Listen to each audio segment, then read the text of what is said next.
Dahulu kala terjadilah suatu peperangan antara kebaikan dan kejahatan yang berlangsung di daratan Cina kuno. Negeri itu sudah terpecah belah akibat perang saudara dengan banyak kerajaan yang berjuang untuk merebut wilayah kekuasaan. Di antara para raja, ada satu yang memiliki ambisi besar untuk menjadi seorang kaisar dan menghalalkan segala cara untuk mewujudkannya. Penguasa lain menyewa pembunuh bayaran untuk membunuh raja tersebut sebelum dia menaklukkan semuanya. Tapi ternyata itu tidak mudah. Sang raja juga terkenal karena kekuatan dan kemampuan bertarung yang luar biasa.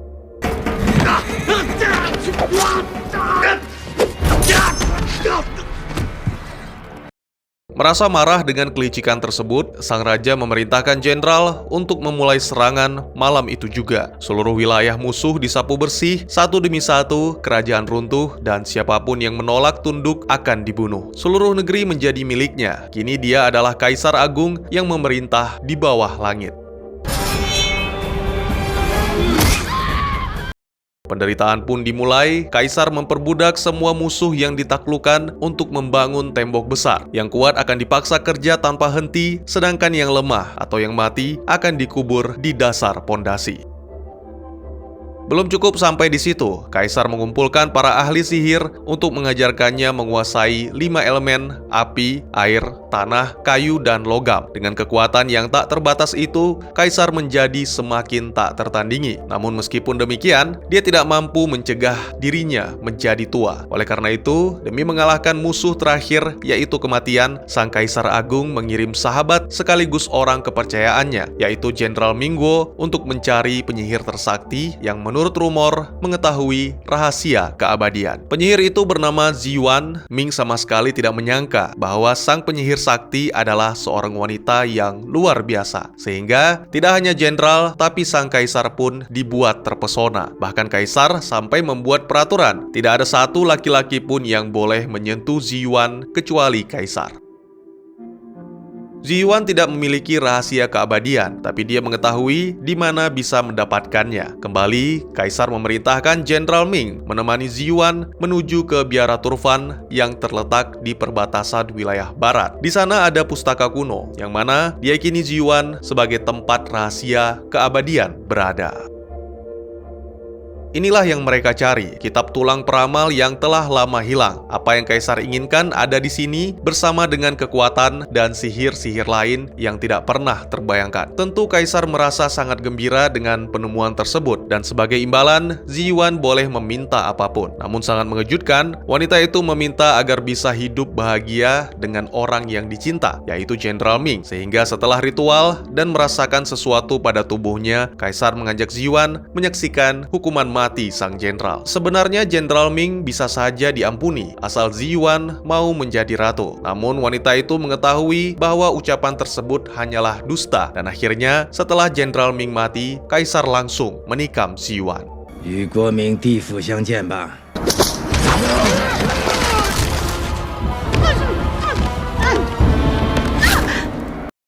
Ternyata mantra yang diucapkan oleh Ziyuan sebelumnya adalah sebuah kutukan, dan itu juga berlaku kepada seluruh prajurit kaisar. Kutukan tersebut tidak boleh dihapus atau kaisar akan bangkit kembali untuk menguasai dunia lalu memperbudak seluruh umat manusia. Dan jika hari kegelapan itu datang, tidak ada seorang pun yang bisa menyelamatkan.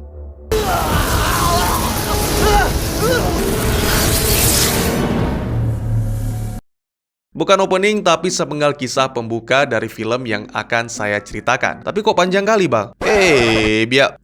Itulah sepenggal kisah pembuka dari film yang akan saya ceritakan. Berjudul The Mummy, Tomb of the Dragon Emperor, sebuah film fiksi ilmiah yang rilis di tahun 2008, disutradarai oleh Rob Cohen, ditulis oleh Alfred Gough dan Miles Miller. Miller ya, bukan bola biliar. Jangan salah sebut pula kalian. Tapi nggak apa-apa ya, nanti juga dimaafkan. Oke cucu-cucu yang berbakti, kalau sudah siapin kopi, mari duduk yang rapi. Dan kini kita dengarkan cerita Aki-Aki. Film dimulai dengan menampilkan Oxfordshire, Inggris tahun 1946, tepatnya 13 tahun setelah peristiwa Hampshire. Rick sedang belajar mempelajari hobi baru yang sama sekali tidak berhubungan dengan kekerasan, yaitu memancing. Tentu saja bagi Rick itu bukanlah hal yang mudah, sampai akhirnya pistol menjadi solusi untuk menyalurkan hobi. Bite on this.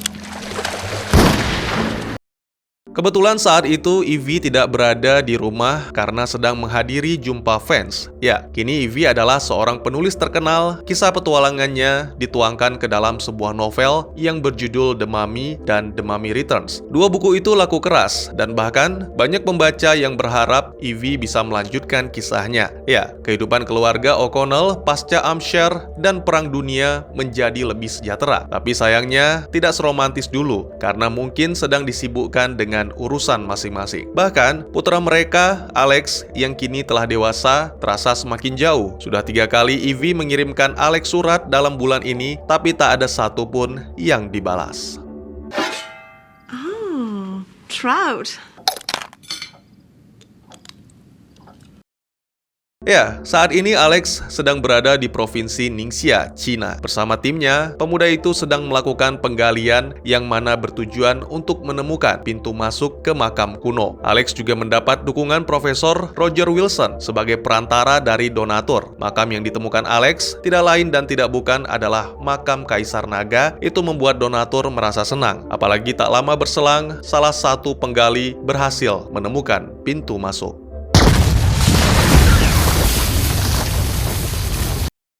Tanpa menunggu berlama-lama lagi, mereka langsung melakukan ekspedisi ke dalam makam. Ternyata banyak sekali jebakan di sana, juga mayat yang merupakan korban. Dan sepertinya adalah tim ekspedisi terdahulu. Salah satunya adalah Sir Colin Bembridge.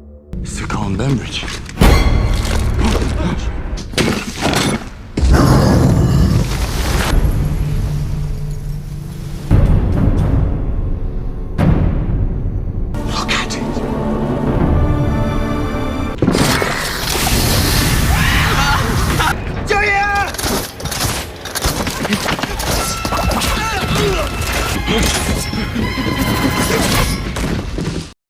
Kematian rekannya membuat Alex sangat terpukul, tapi ekspedisi masih harus berlanjut karena jika tidak, kematian mereka akan sia-sia. Tak lama kemudian, Alex berhasil memecahkan beberapa puzzle sehingga menemukan ruang bawah tempat di mana peti kaisar berada. Lalu tiba-tiba saja seorang misterius datang menyerang, melumpuhkan Wilson dan nyaris membunuh Alex.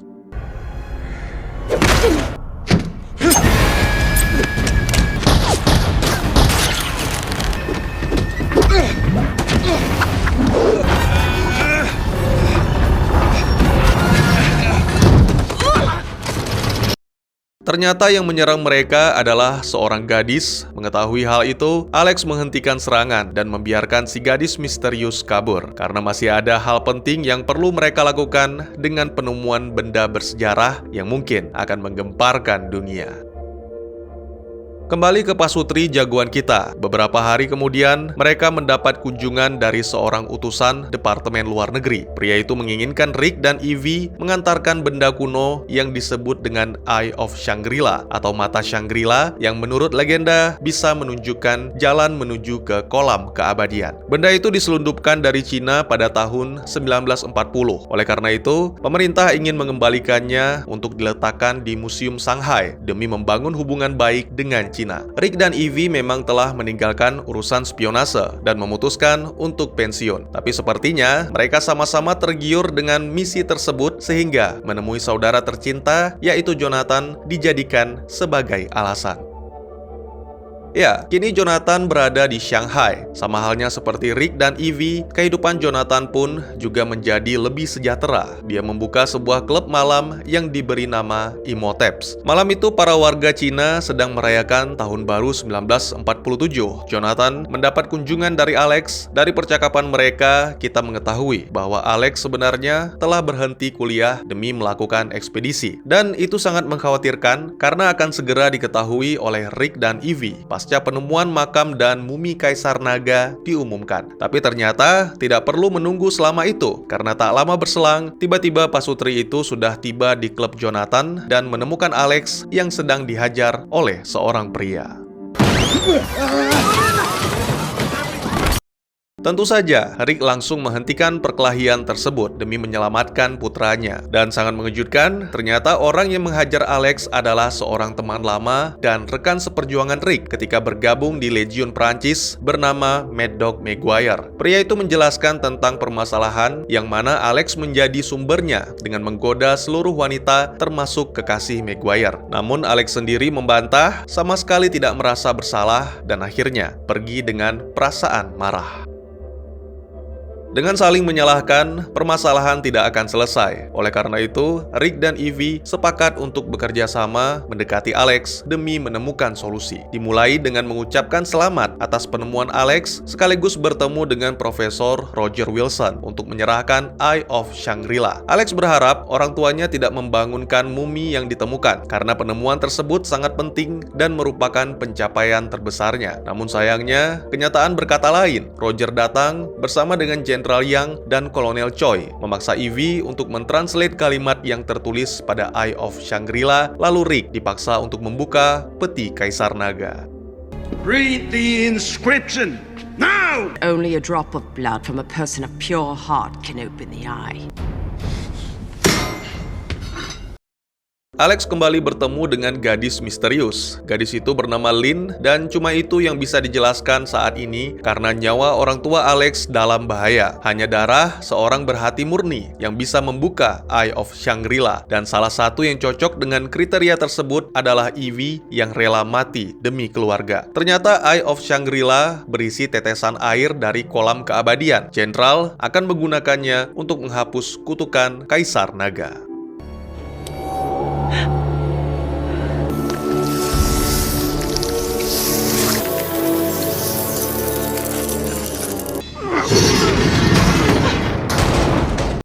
Serangan tak terduga dari Lynn menggagalkan rencana sang jenderal, sekaligus memulai baku hantam. Kemudian Lynn langsung menikam mumi di dalam peti mati dengan menggunakan belati khusus. Namun, sangat mengejutkan, ternyata gadis itu salah sasaran. Jasad yang ditikam adalah Kasim yang merupakan umpan.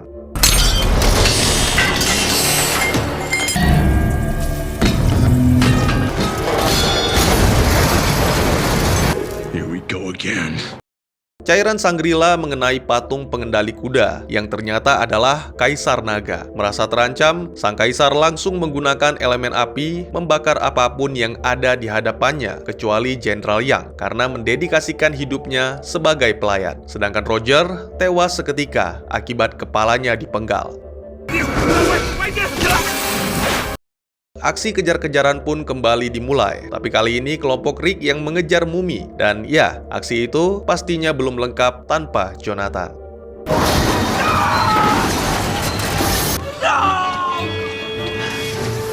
You guys are like mummy magnets!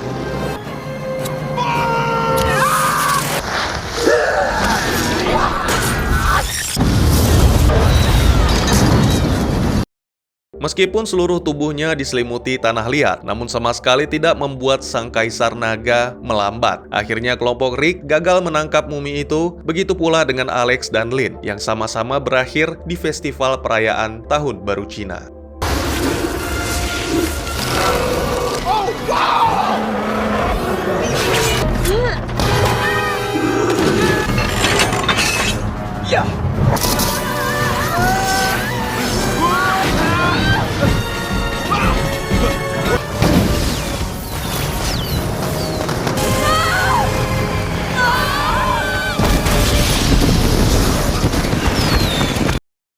Tidak ada waktu untuk saling menyalahkan, karena pada dasarnya keluarga O'Connell dijebak oleh Roger Wilson. Lynn menegaskan mereka tidak memiliki banyak waktu, karena Eye of Shangri-La yang kini dipegang Kaisar Naga adalah penunjuk jalan ke kolam keabadian. Jika berhasil meminum air dari kolam tersebut, maka Kaisar akan mendapatkan kekuatan untuk membangkitkan pasukannya dan menguasai dunia. Selain itu, Lynn juga menjelaskan tentang dirinya yang merupakan keturunan penjaga makam, menjelaskan tentang belati melewati terkutuk yang bisa membunuh sang Kaisar Naga, serta menjelaskan jalan menuju ke gerbang Shangri-La. Tempat itu berada di celah pegunungan di Himalaya. Rick akan meminta satu-satunya pilot gila yang mampu membawa mereka, yaitu Mad Dog Maguire.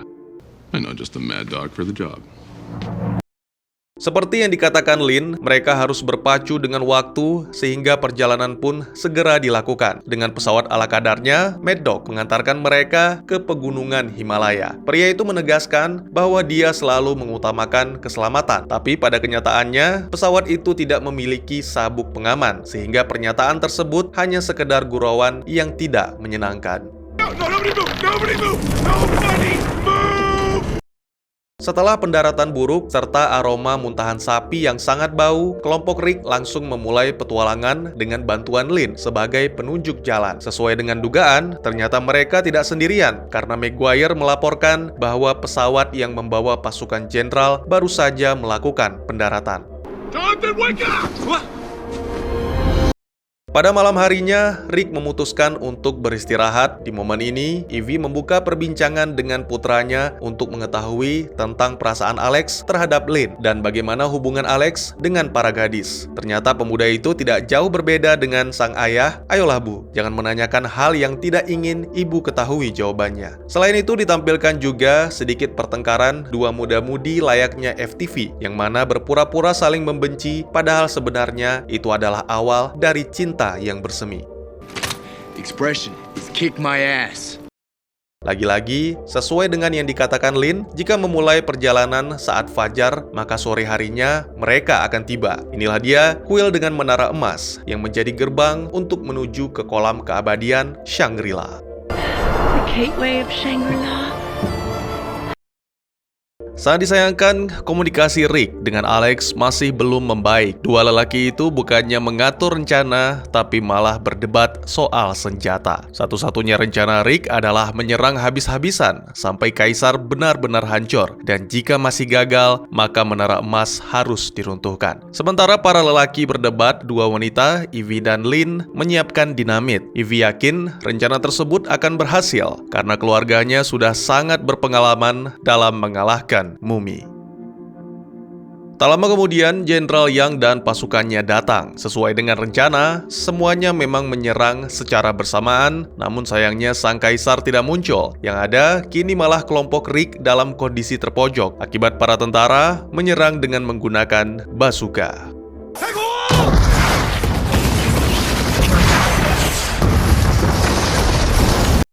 Saatnya beralih ke plan B, yaitu meledakkan menara emas. Ternyata itu juga bukan hal yang mudah, hingga akhirnya di saat harapan nyaris musnah, Lin berteriak memanggil bantuan. Sangat mengejutkan, ternyata bantuan yang datang bukan dari manusia, melainkan dari makhluk ganas penghuni gunung yang disebut dengan Yeti. Makhluk itu benar-benar luar biasa, tidak hanya kuat, tapi juga cepat, sehingga dengan mudah mengalahkan para tentara jahat.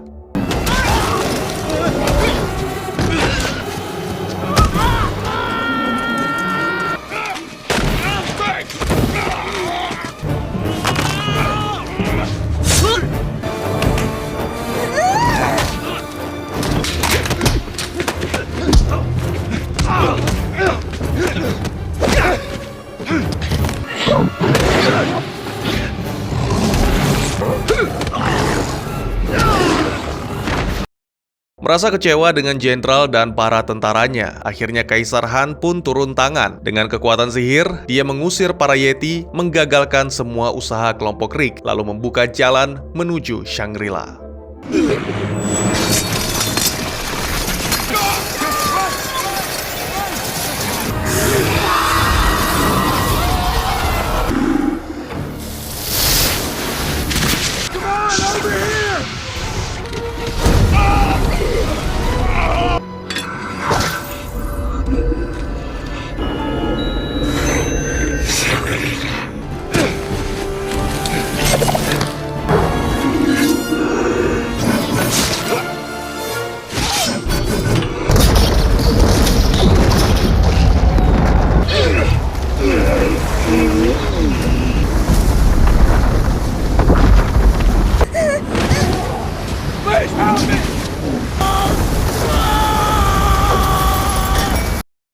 Beberapa waktu kemudian, kelompok Rick bangkit dari tumpukan salju. Mereka semua selamat berkat para Yeti, namun sayangnya Rick dalam kondisi sekarat akibat tertusuk belati. Satu-satunya cara menyelamatkan Rick adalah Shangri-La. Oleh karena itu, dengan bantuan Yeti, mereka pun bergegas menuju ke sana. Setelah menempuh perjalanan yang cukup panjang, akhirnya mereka tiba di Shangri-La yang ternyata dijaga oleh Ziyuan. Awalnya Alex nyaris ditebas, untungnya Lin datang menghampiri dan menjelaskan kondisi mereka.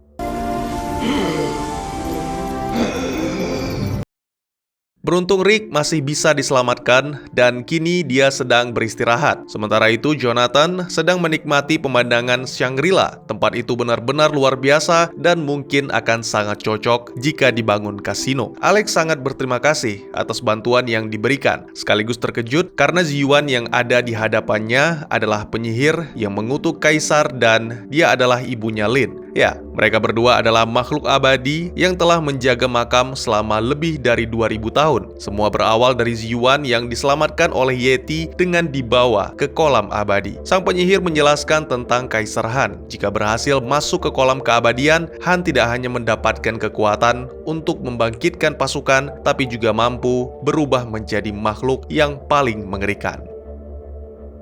Keadaanlah yang menjadi alasan Lin mengasingkan diri dan memendam perasaan. Gadis itu tidak mau menjadi seperti ibunya yang selama berabad-abad berduka akan kematian orang yang dicinta. Tak lama kemudian, Rick pun terbangun. Pada momen ini, baik Rick dan Alex saling meminta maaf karena masih belum bisa menjadi yang terbaik, tapi mereka berjanji akan berusaha. Janji yang sama juga terucap di antara Ziyuan dan putrinya. Mulai kini mereka akan selalu bersama-sama berjuang untuk melenyapkan Kaisar Han, bahkan jika perlu mengorbankan keabadian. Inilah saatnya bagi kelompok Rick untuk beraksi. Namun sepertinya mereka terlambat karena Han telah mendapat kesaktian untuk berubah menjadi salah satu makhluk terkuat dalam legenda Cina, yaitu naga. Sang kaisar juga menangkap Lin. Kini dia hanya perlu kembali ke makam untuk membangkitkan para prajurit.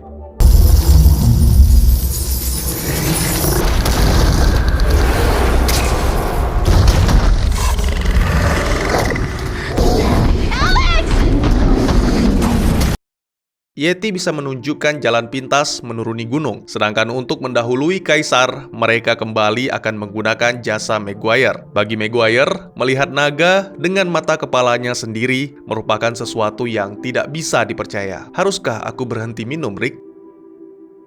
Beberapa waktu kemudian, mereka pun tiba di sekitar wilayah tembok besar, kecuali Jonathan yang pergi bersama Maguire untuk mencari bantuan. Ziyuan menjelaskan tentang pasukan terakota yang menjadi tak terkalahkan setelah melewati tembok. Oleh karena itu, Ziyuan akan membangkitkan para musuh yang dikutuk, meminta mereka bertempur sekali lagi demi menaklukkan Kaisar Han. Sementara itu, wilayah makam telah dipenuhi oleh para pasukan Jenderal Yang. Setibanya kaisar di sana, tanpa mantra, tanpa doa, tanpa menunggu berlama-lama, dia langsung membangkitkan prajurit terakota. Han akan mengembalikan kejayaannya. Tidak ada lagi kebebasan, tidak ada lagi kesejahteraan. Seluruh manusia akan dibuat tunduk atau mati terkutuk.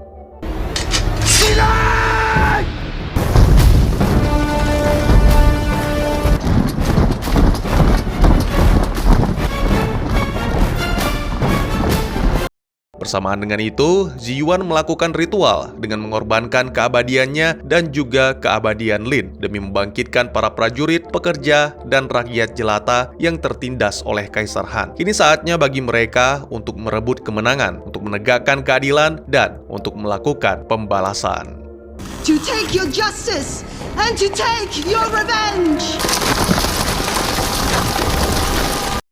Seluruh daratan bergetar menyambut kebangkitan para pejuang kebebasan. Setelah meluruskan kesalahpahaman dengan bahasa ala kadarnya, Rick dan Ivy pun bergabung dengan pasukan mayat hidup, bersama-sama bertempur untuk menghadapi prajurit terakota.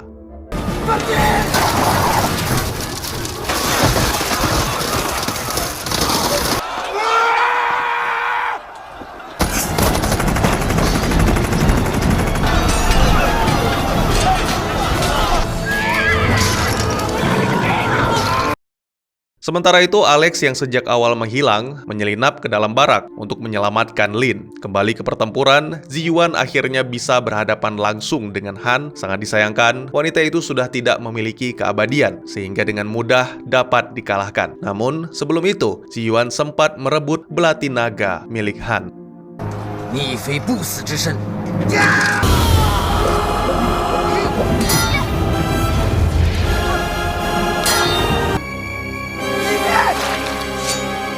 Pertempuran menjadi semakin seru dengan kembalinya Jonathan dan Maguire membawa bala bantuan. Ditambah lagi munculnya Alex bersama dengan Lin yang menyelamatkan pasutri jagoan dari kepungan. Menyadari kondisinya yang tidak menguntungkan, Kaisar Han kembali menggunakan sihir. Kali ini dia berubah menjadi anjing fu raksasa untuk menjatuhkan salah satu pesawat sekaligus menuju ke kuil. Lin menemukan ibunya yang sedang sekarat. Sebelum kematiannya, Ziyuan menyerahkan belati yang terkutuk. Benda itu mampu membunuh Kaisar Han jika ditancapkan ke jantungnya. Tiba-tiba saja, semua pasukan mayat hidup yang dipimpin oleh Jenderal Ming diseret kembali ke dalam tanah. Untungnya Alex berhasil menghentikan sihir Han. Pemuda itu juga sengaja memanas-manasi sang Kaisar sebagai bentuk pengalihan.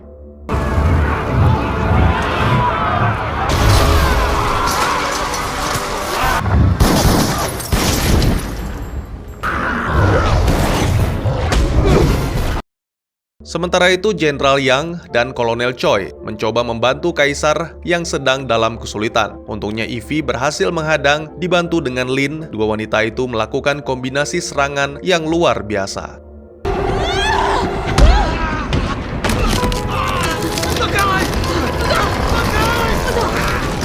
Kembali ke Rick dan Alex, segala cara telah dilakukan. Berbagai macam serangan telah dilancarkan, namun sangat disayangkan. Hanya kegagalan demi kegagalan yang mereka dapatkan. Sampai akhirnya belati naga patah dan Rick menantang Han berduel 1 lawan 1.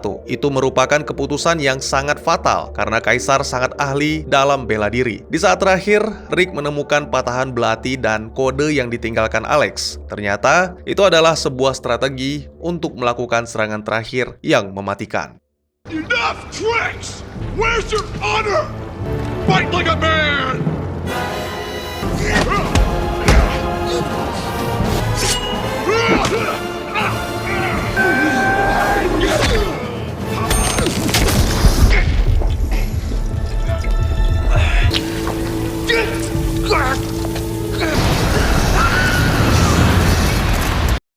Seketika, pasukan terakota hancur menjadi abu, bersamaan dengan hancurnya tubuh Kaisar Han. Kini para pejuang telah terbebas dari kutukan dan mendapat kematian yang layak sebagai pahlawan.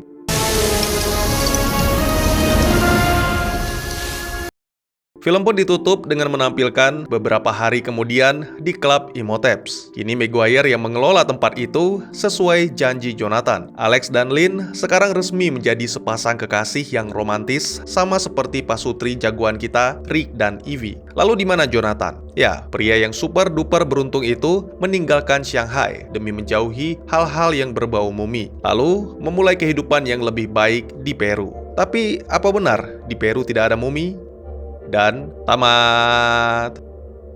Sangat amat terasa kurangnya film ini tanpa Tante Rachel. Ya, bukannya saya tidak menghargai Maria Bello, tapi aktingnya terasa kaku dan seperti bukan Ivy. Bahkan dalam adegan mesra-mesraan yang jauh lebih berani pun masih saja terkesan kurang. Feel-nya sama sekali bukan Ivy yang lugu, berani, dan penuh gairah. Oke, jadi memang banyak rumor beredar karena masalah naskah, bayi yang baru lahir, serta padatnya jadwal syuting membuat si Tante menolak untuk kembali memerankan Ivy. Saya tidak benar-benar mengerti, tapi mungkin seharusnya pihak Universal bisa melakukan segala cara untuk membuat Rachel kembali, karena dia memegang peranan sangat penting dalam franchise. Bagaimana kita yang sudah sejak dulu mengagumi Tante, tiba-tiba disodorkan wajah baru dengan karakter yang sama. Selain itu, menurut saya, salah satu yang juga mengecewakan mengapa menggunakan kata pensiun, seolah-olah Rick dan Ivy sudah sangat tua. Maksud saya, sangat bertolak belakang dengan tampilan mereka yang muda dan energik. Ditambah lagi, Alex yang sangat dewasa lebih terlihat seperti adik daripada seorang anak. Mungkin seharusnya Alex digambarkan sebagai remaja yang lebih muda, remaja yang agak berisik seperti Peter Parker. Dan nggak perlu cinta-cintaan lah, kita perlu sesuatu yang lebih seru, menegangkan, dan juga kocak. Urusan cinta mungkin cukup dipegang sama Pasutri, jagoan aja. Ya, seperti dalam cerita pada awal film kita mengetahui bahwa hubungan Alex dan orang tuanya tidak terlalu baik. Jika saya amati sambil ngopi, Alex ini terlalu dimanja oleh kedua orang tuanya. Ya, mungkin bisa jadi karena dia adalah putra sematawayang. Tapi pada kenyataannya, terlalu dimanja malah membuat Alex merasa terkekang. Sampai-sampai dia dipaksa untuk mengikuti keinginan orang tuanya. Ini berdasarkan beberapa adegan. Diperlihatkan Rick dan Evie mengatur Alex seperti anak kecil. Akhirnya Alex mengabaikan tunjangan beasiswa lalu memulai ekspedisi untuk menemukan makam dengan didanai oleh Profesor Roger Wilson. Sedikit berbeda meskipun sama-sama cinta segitiga. Sebenarnya Ziwan dan Ming sejak awal sudah saling jatuh cinta. Tapi apa mau dikata, tidak ada yang tahu bahwa Kaisar ikut-ikutan juga. Akhirnya terjalinlah hubungan rahasia antara Ming dan Ziwan. Bedanya adalah jika Imhotep menghalalkan segala cara untuk mendapatkan cintanya, Jenderal Ming, seorang sahabat dan juga orang kepercayaan, tetap setia kepada Kaisar. Dalam sebuah adegan yang dihapus, ditampilkan Jenderal Ming mengetahui bahwa ada yang mengintip secara diam-diam. Ziwan mengajaknya melarikan diri, tapi Ming malah menolak karena kesetiaannya kepada Kaisar terlalu besar dan akhirnya pria itu menyerahkan diri untuk dihukum. Ming mengetahui bahwa dia pasti akan dibunuh apapun yang terjadi, tapi dia tidak ingin hal yang sama menimpa sang kekasih. Oleh karena itu, dia meminta Ziwan agar menerima tawaran Kaisar Han untuk dijadikan ratu. Setelah momen kutukan yang membuat Kaisar dan pasukannya menjadi terakota, seperti yang dijelaskan, Ziwan diselamatkan oleh Yeti. Mungkin disembuhkan dengan air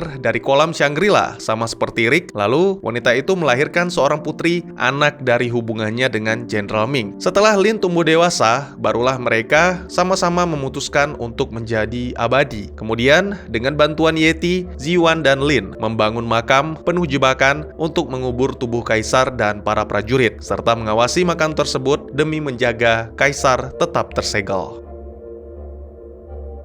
Seorang jenderal jahat yang memimpin kelompok militan untuk membangkitkan kejayaan Cina. Dalam hal ini, satu-satunya ide gila adalah membangkitkan Kaisar Han. Dia sama sekali tidak peduli dengan nasib rakyat dan umat manusia, asalkan negaranya bisa berjaya di atas dunia. Demi keselamatan, yang menjadi pengikut setia Kaisar Han, serta bersumpah tidak akan berkhianat seperti Jenderal Ming. Nah, kalau kalian perhatikan, mengapa Kolonel Choi rela mati bersama Yang? Itu karena mereka memiliki hubungan. Dalam satu adegan yang dihapus, ditampilkan Choi memberikan segelas teh hangat ketika Yang baru saja kembali dari Shangri-La.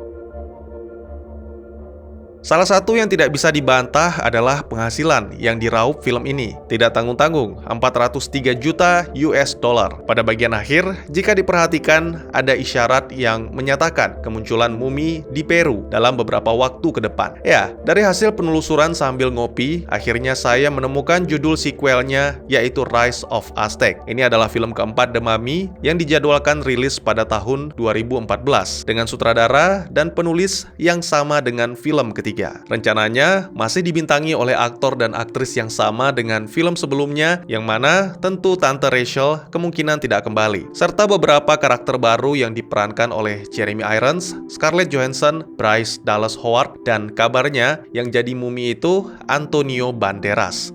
Untuk story-nya sendiri berlatar di tahun 1950, tepatnya 4 tahun setelah peristiwa Kaisar Naga, dan Evie juga telah merilis buku baru berjudul Tomb of the Dragon Emperor. Sayangnya kisah cinta Alex berakhir tragis dengan kematian sang kekasih, Lin. Pemuda itu pun melanjutkan petualangan sebagai pelampiasan dan akhirnya bertemu dengan seorang peneliti lingkungan bernama Maria Delito di Kalimantan. Mereka pun sama-sama jatuh cinta, namun gagal bertunangan karena hilangnya paman Tuan Jonathan memaksa Alex harus bergabung dengan ayah dan ibunya untuk melakukan misi penyelamatan. Tidak hanya itu, masalah-masalah lainnya pun bermunculan, sehingga membuat cerita semakin seru dan menegangkan. Menurut saya, mungkin film ini bisa menjadi sebuah penebusan dari The Mummy 3 yang begitu lembek. Bahkan mungkin bisa mengembalikan kenangan tentang bagaimana menegangkannya The Mummy dan The Mummy Returns yang kaya akan masalah dan konflik. Tapi ya, sayang seribu sayang, film ini tidak pernah terrealisasi karena Universal menciptakan film superhero-nya sendiri seperti MCU, dimulai dengan The Mummy Reboot yang diperankan oleh Tom Cruise pada tahun 2017.